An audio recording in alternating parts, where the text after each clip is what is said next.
আসসালামু আলাইকুম নমস্কাৰ আজিৰ ভিডিঅ'টো প্ৰত্যেকজন শিক্ষকেই দেখা উচিত বা ছাত্ৰ হিচাপে এজন শিক্ষকৰ ভিডিঅ'টো দেখা উচিত যে আমি জানো শিক্ষকে ছাত্ৰ ছাত্ৰীসকলক পঢ়ুৱাই আৰু তেখেতৰ জীৱনটো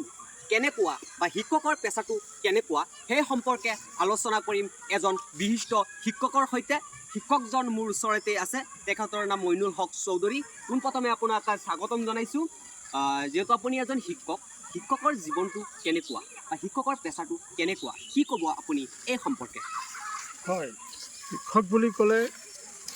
শিক্ষক বুলি ক'লে শিষ্টাচাৰ ক্ষমা আৰু কৰ্ম এই তিনিটা গুণ মুঠতে থাকিব লাগিব ইয়াৰোপৰি শিক্ষক এজন হ'ব লাগিব দয়াশীল শিক্ষক এজন হ'ব লাগিব মৰমীয়াল শিক্ষক এজন হ'ব লাগিব অভিনেতা শিক্ষক এজন হ'ব লাগিব অধ্যয়নশীল মনোভাৱ শিক্ষক এজন হ'ব লাগিব সত্যবাদী শিক্ষক এজন হ'ব লাগিব প্ৰবল সাহস থকা সাহসী শিক্ষক এজন হ'ব লাগিব সন্মানৰ পাত্ৰ শিক্ষক এজন হ'ব লাগিব নেশ্যনেলিটি বজাই জাতি ধৰ্ম বৰ্ণ নিৰ্বিশেষে সকলোকে সমান চকুৰে চোৱা গুণ হ'ব লাগিব শিক্ষক এজন হ'ব লাগিব ডিচিপ্লিন থকা এজন শিক্ষক হ'ব লাগিব নিয়মানুৱৰ্তিতা গতিকে এই গোটেইখিনি গুণ যিজন মানুহৰ তাত আছে সেইজন মানুহেই এজন প্ৰকৃত শিক্ষক আৰু সেইজন শিক্ষককেই মানুহে শ্ৰদ্ধা কৰে ভক্তি কৰে আৰু এই শ্ৰদ্ধা ভক্তি কৰাৰ কাৰণে তেওঁৰ যিখিনি গুণ তেওঁৰ যিখিনি কৰ্ম সেইখিনি শেষ কৰি যাব লাগিব আমি শিক্ষকসকল অনলি শিক্ষকতা কৰোঁ তেনেকুৱাই নহয়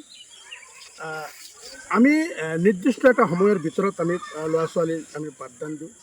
ইয়াৰোপৰি ছাত্ৰ ছাত্ৰীসকলৰ মাজত আমি বিভিন্ন ধৰণৰ খেল ধেমালি শনিবৰীয়া চৰাত আমি খেল ধেমালিৰ আয়োজন কৰোঁ বা বিভিন্ন ধৰণৰ ছাত্ৰ ছাত্ৰীৰ মাজত যিখিনি প্ৰতিভা সেইখিনি প্ৰতিভা আমি উলিয়াই অনাৰ চেষ্টা কৰোঁ লগতে আমি পাঠদানখিনি আনন্দদায়কমূলক পাঠদান হয় যাৰ কাৰণে ছাত্ৰ ছাত্ৰীবিলাকে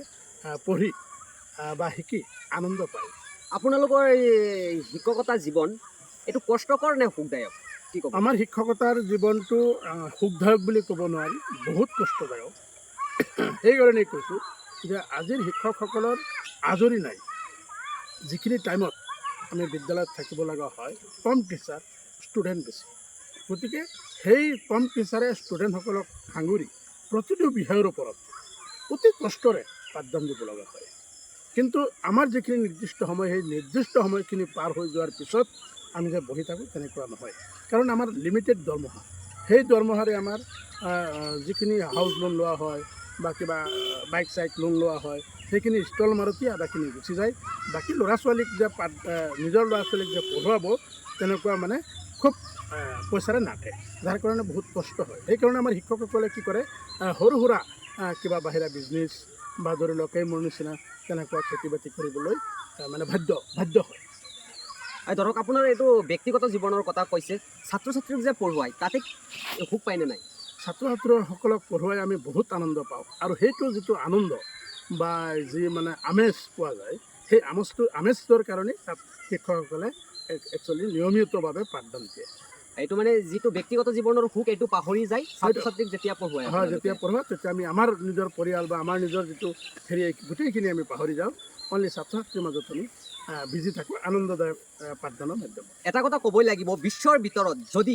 সবাতকৈ বেছি সন্মান পায় সেইজনেই শিক্ষকে পায় কিয় কৈছোঁ যিমানেই ডাঙৰ নেতা পালি নেতা নহওক কিয় যিমানেই ডাঙৰ চাকৰি নকৰক কিয় লাগিলে চাইণ্টিষ্ট হওক লাগিলে দেশৰ প্ৰধানমন্ত্ৰী মুখ্যমন্ত্ৰী বা বিভিন্ন পদৰ মন্ত্ৰী হওক বা যিকোনো ধৰণৰ চাকৰি কৰক যিমান ডাঙৰ চাকৰি নকৰক শিক্ষকক যদি ওচৰত পাই যায় তেন্তে সেই শ্ৰদ্ধাটো সেইজন ছাত্ৰই দিয়ে হয় দিয়ে আৰু সেইকাৰণেই